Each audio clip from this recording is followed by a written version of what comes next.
านนี่พระอัดนี่สิแล้วว่าเหมือนนี่บ่ละพระอัดโอ้ผม2 คืนทำไมใช่พระอัดนี่อะไรอ่ะบื้ออื่นน่าจะแล้วเนาะ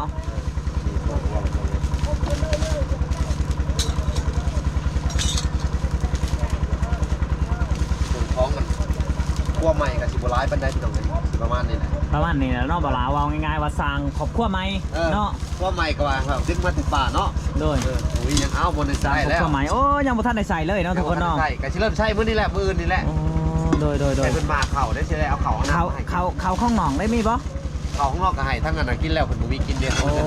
แต่ว่าเฮาต้องได้ซื้อใหม่เนาะซื้อใหม่แม่นคนเด้หมอเห็นแต่กระโปมีครบไว้แล้วบาทนี่เนาะถึงพวกถึงข้างเลยเฮาก็ดีใจน้ำหนองอาเบ้ยเนาะที่ใดซ้ำนี่ทุกคนเนาะแขนไว้เสื้อผ้าจะแขนไว้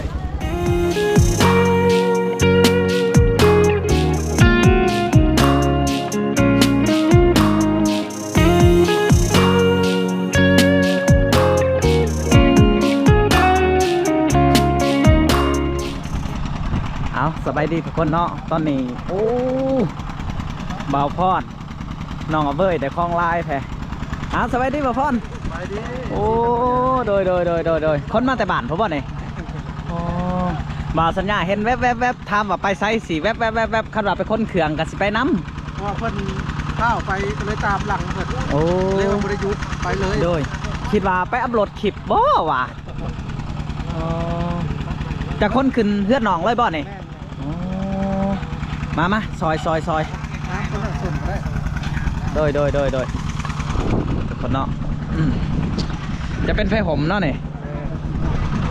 เดี๋ยวสบายดีแบบสัญญาของพรสบายดีมาเลยเนาะโดยโอ้ดีเอ้าเฮ้ยได้คิดป่ะใบอันเวลาที่ภารกิจเราเลยขอโทษขออภัยน้ำก็คือทั้งเคสปลาใบกะเพื่อนตั้งแล้วตั้งไปที่เรียบร้อยแล้วขอโทษน้ำแมนแต่ว่าใหม่ยังบ่พ่ออีก6 โต้7 โต้อันคือซิญัวนี่เด้ซิญัวนี่เพราะว่าอันเฮาบ่ได้สั่งมื้อนั้นลืมสั่งบัดสร้างเพิ่นมาถามแล้วเพิ่นว่าใส่ซิญัวเอ้างงเลยเนาะโดยเอ้าเดี๋ยวเลยกะให้ต่อสัญญาไปโดยอยู่ทั้งเก็บต่อไปพี่น้องเลยกะต้องขอโทษขออภัยน้ำเสียใจดีก็คือทางกันไปหน่อยเนาะไปหน่อยเพิ่นขอโทษเด้อหน่อยเด้อใจดีพอเวลากะสบายดีเว้ยโอ้คือได้ส่งรอแท้ใส่ตัดตอนได้เนี่ยฮะเมื่อกี้นี่โอ้ตัดกับไผ่เบาพอดบ้าโทษได้ส่งรอเลยขอบใจเอาทุกคนเอาสีใดคนสวยน้องเพิ่นเนาะขกทุกคนสัญญาจะนอนน้ำเห่าตอนแรกโอ้ให้บ่าวสัญญานอนน้ำบ่แม่เลยเป็นอะไรดีใจเนาะแองสิได้มาเอารถทีบอีกไม่ใช่เอารถทีบอีกสิมาเอารถทีบอีกบัดนี้เอามาครบไปแล้วบ่เหลือแต่รถทีบเป็นบ่ดิโอ้เอาล่าเลยฟูได้เลยเอาว่าขึ้นไปนะพี่น้องเล่นกระต๊อบปะเบ้ยทุกคนได้ขึ้นไปทีห้อยบาทเนี่ยเอาพ่อยซื้อมาอยู่ว่าพ่อยยังเนาะทุกคนเนาะจัดของทุกหน้ามันก็ซื้อมาแล้วไปทำเนาะอันนี้จะเป็นสางเฮ็ดประตูให้เนาะเฮ็ดประตูให้น้องกระเบ้ยพ่อใดเฮ็ดกระต๊อบนี่แหละโดยต่อไปก็ใช้เป็นหลังคาบุ้งมาดิโอ้โดยเฮ็ดมุ่งนำสางมาด้านนี้บาลาโดยปูเลยบ่น่ะปัดก่อนคือบ่ปัดก่อนน้องเบ้ยปัดก่อนเขาของเต็มเลยมีไม้พลอยนี่น่ะเอาปัดก่อนหาอย่างปัดก่อนอะไรจังเอาไม้พลอยพี่สร้างอันนี้เป็นพี่3เก็บก่อนนะเก็บก่อนเอาโอ้บ่เอาไว้สั่นตลกจะนอนบาดมือได้มันบาดมือได้น้องเบ้ย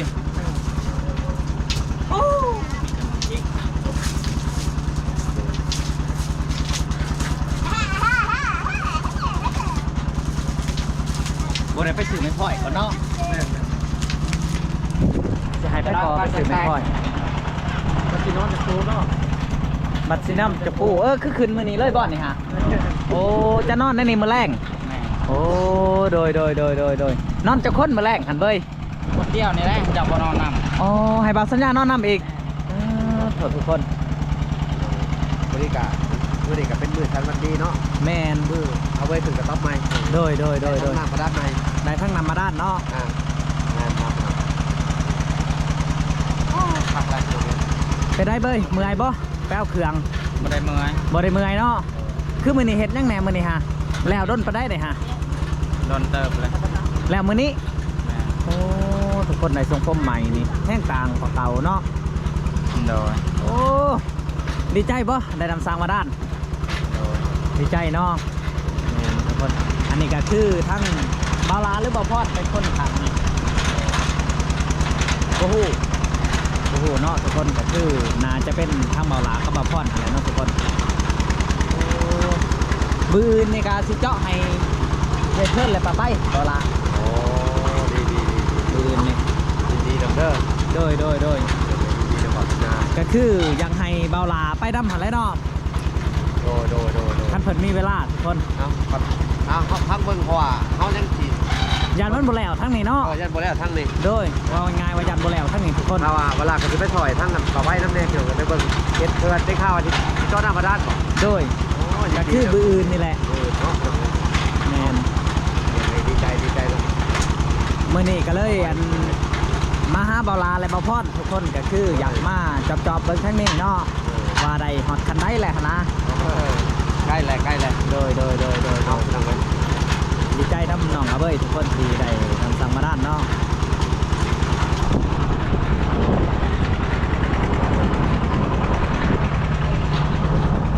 หลายคนกลับมาดีทุกคนสบาย มันจะเป็นกระต๊อบเนาะทุกคนกะเฮาคนเครื่องก็คือทั้งน้องอาเบ้ยคนเครื่องมาแล้วไปทีกับหอยเนาะโอ้สบายดีสางสบายดี สบายดี โดย ที่เขาไปบ่ได้นะผมขออภัยเด้อ เป็นยาโอ้ยสบาย เพราะว่าดิ้นมือนั้นมันบ่มีคนสร้าง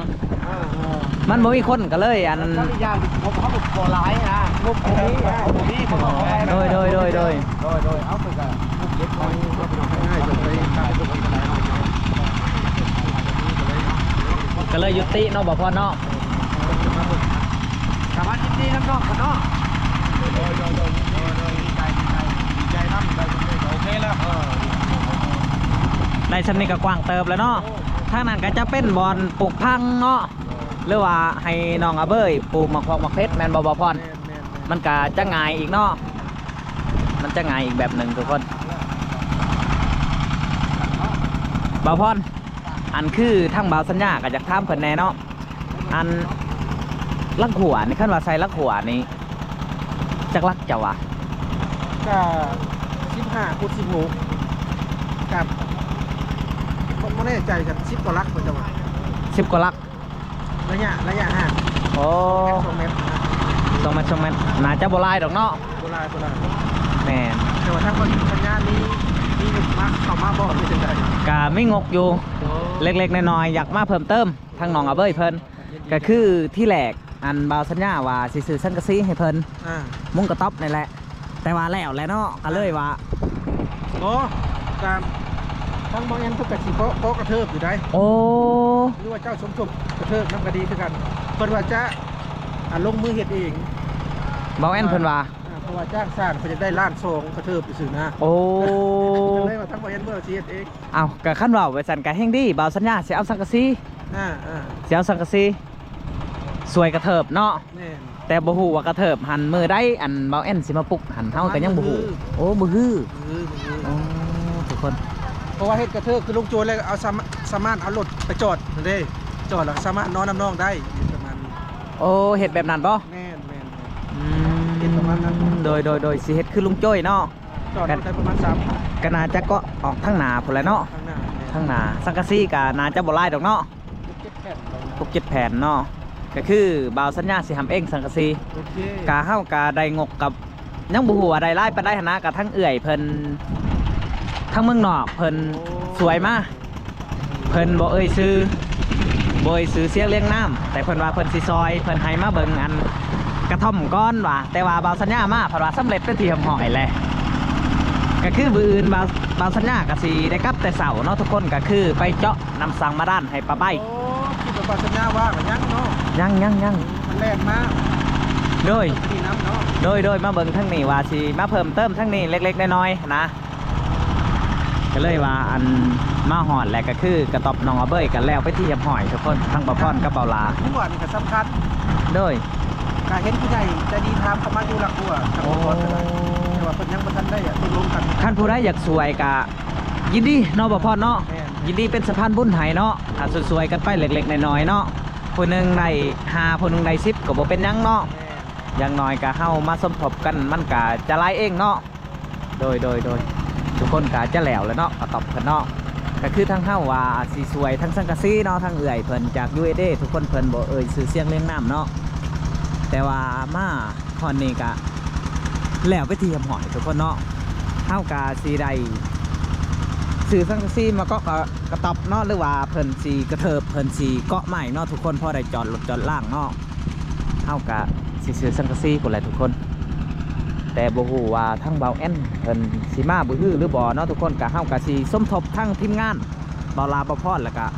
เบาแอนเนาะทุกคนเนาะว่ามือได้สิมาเฮ็ดเฮาก็สิคอยแลนขึ้นมาเฮ็ดเนาะทุกคนก็คือเฮาก็อยู่ทั้งป่าใบเพราะว่าเฮาเล่งทั้งนั้นทั้งเอ่ยหน่อยเพิ่นอยากให้มันแล้วไวเนาะทุกคนก็คือทั้งเฮาก็อยากให้มันแล้วไว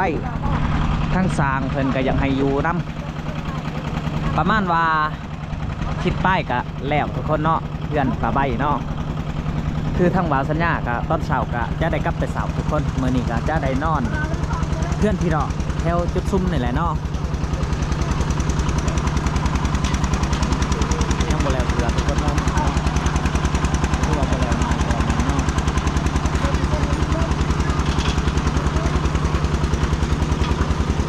มันแพงเนาะทุกคนเนาะมันจะสาจังหน่อยเนาะ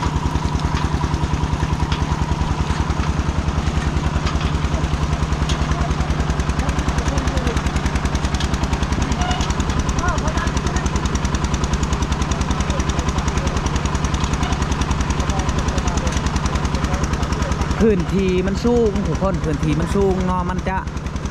หอดน้ำยากเนาะคือว่าเลิกเติมเนาะเบิ่งน้องซักทุกคนเนาะน้ำจะอยู่เลิกอยู่เลยเนาะ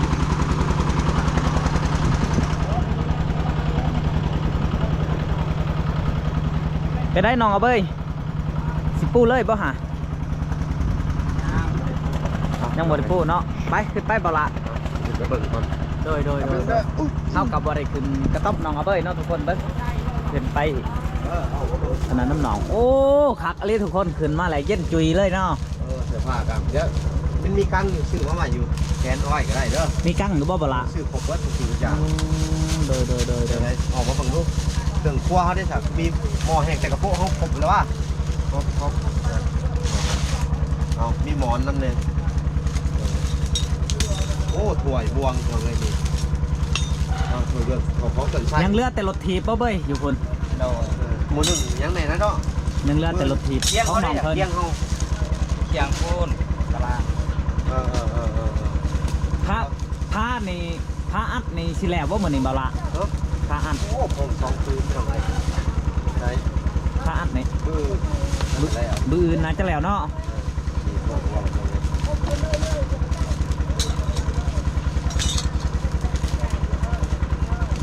ท้องกันขั้วใหม่กับสิบร้ายปันได้พี่น้องเลยประมาณนี้แหละ ประมาณนี้แหละเนาะบ่ละว่าง่ายๆว่าสร้างครอบครัวใหม่เนาะ ขั้วใหม่ก็ว่าครับดึงมาถึงป่าเนาะ โดย อุ้ยยังเอาบนได้ สร้าง ใช่ ครอบ แล้ว ครัวใหม่โอ้ยังบ่ทันได้ใส่เลยเนาะทุกคนเนาะ ใช่ก็จะเริ่มใช่มื้อนี้แหละมื้อนี่แหละ โอ้โดย ใช่เป็นมาเข่าได้เชื่อเอาเข่า เขาข้องหนองได้มีบ่ เข่าข้างนอกก็ให้ทั้งนั้นกินแล้วคนบุมีกินเดียว โอ้แต่ว่าเฮาต้องได้ซื้อไม้เนาะ ซื้อใหม่ แม่นทุกคน เด้หมอแห้งแต่กระโปงมีผมไว้แล้วบาทอยู่เนาะถึงพวกถึงข้าวเลย เฮาก็ดีใจน้ำหนองอาเบยเนาะที่ได้ซ้ำนี่ทุกคนเนาะ แขนไว้เสื้อผ้าจะแขนโคตรแขนไว้ตั้งก็ซื้อมาเพิ่นแหละเรื่องยาครับโอ้บอกผิดเป็นนวดนี่ใส่หม้อนี่ไว้นี่เดี๋ยวเลย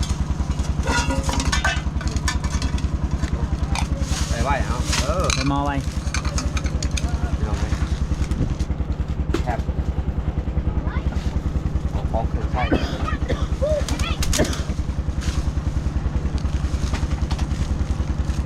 เป็นนัวเกลือ เพื่อ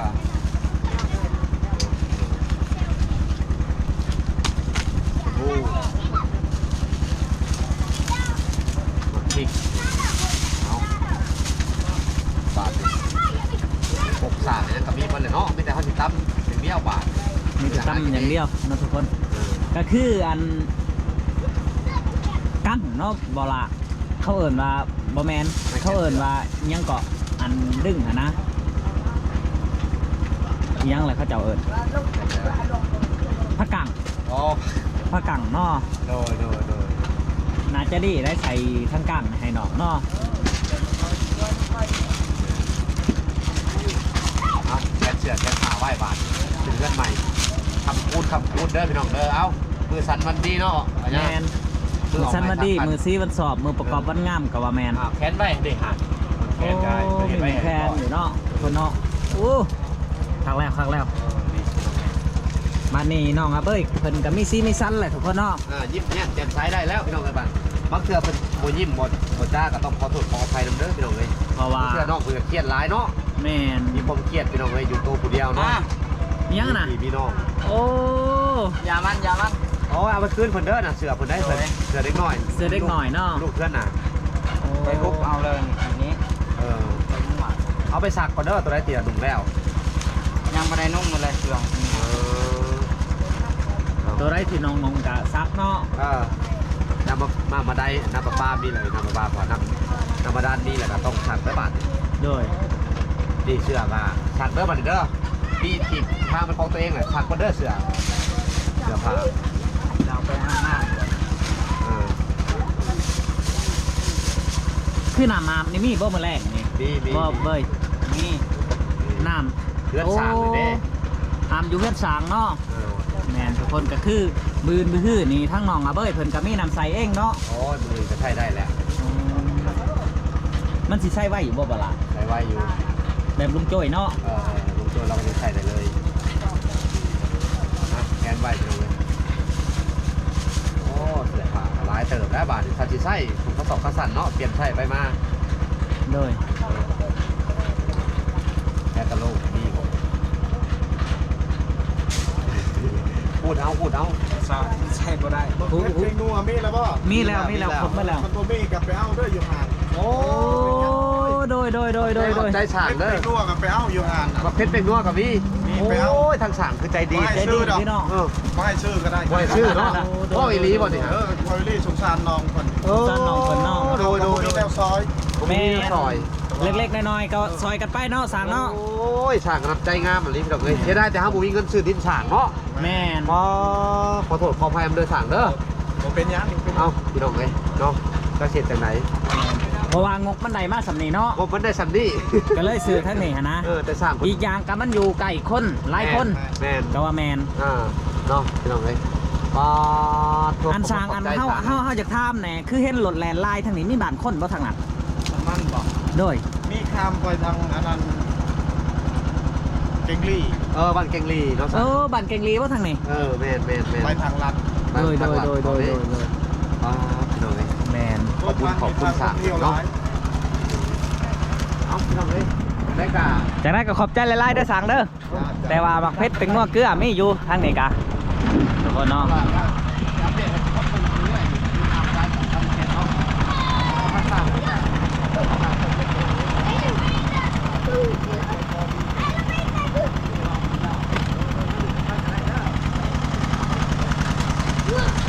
สำหรับน้ำสั่งมาด้านน้องอาเบ้ยทุกคนกะคือมื้อนี้กะจะใส่บ่ได้ก็ว่าแม่นเนาะมันบ่แล้วเถื่อทุกคนน่าจะเป็นมื้ออื่นหรือว่าวันพรุ่งนี้เนาะทุกคน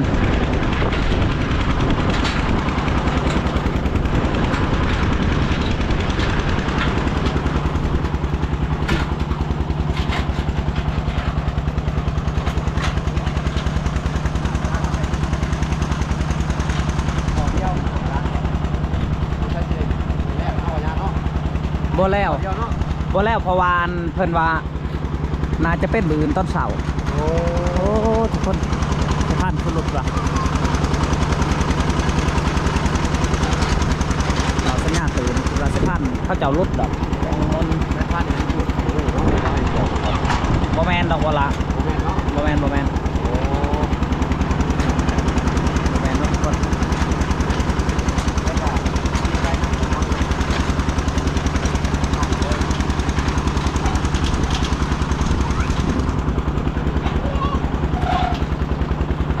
พิ่นว่านาจะเป็นบืนเสาจังสิแล้ว เพราะว่ามื้อนี้มันทำก่อน คือเพิ่นมาทางในอันเพิ่นมาเจาะในอันต้นช่องม่วงเพิ่นว่า 12 โมงไปแล้ว 12บ่ แม่เขาต้องผ่าน้ำเอ๊ะ โอ้โดยผู้ที่เป็นช่องม่วงเนาะ แม่ ก็บ่แล้วเทื่อเนาะ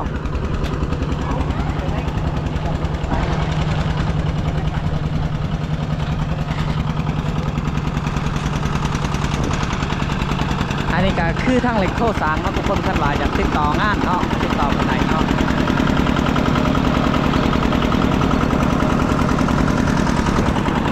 ทุนเสียงเนาะทุกคนเพิ่นอยู่ปากซองนี่เองเนาะทุกคนเนาะเอาทุกคนกินนี่ก็บ่มีหยังหลายเนาะเฮาก็สิได้จบคลิปเพียงเท่านี้เนาะทุกคนจังได๋ก็ฝากไว้ติดตามคลิปหน้าเนาะเพื่อเป็นกำลังใจให้บ่าวสัญญาและก็น้องอาเบ้ยเนาะทุกคนทางทีมงานเนาะก็คือยังขาดอยู่หลายสิ่งหลายอย่างทุกคนเนาะท่านผู้ใดอยากช่วยเหลืออยากให้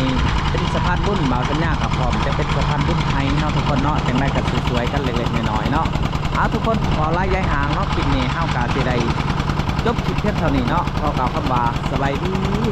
ทุกคน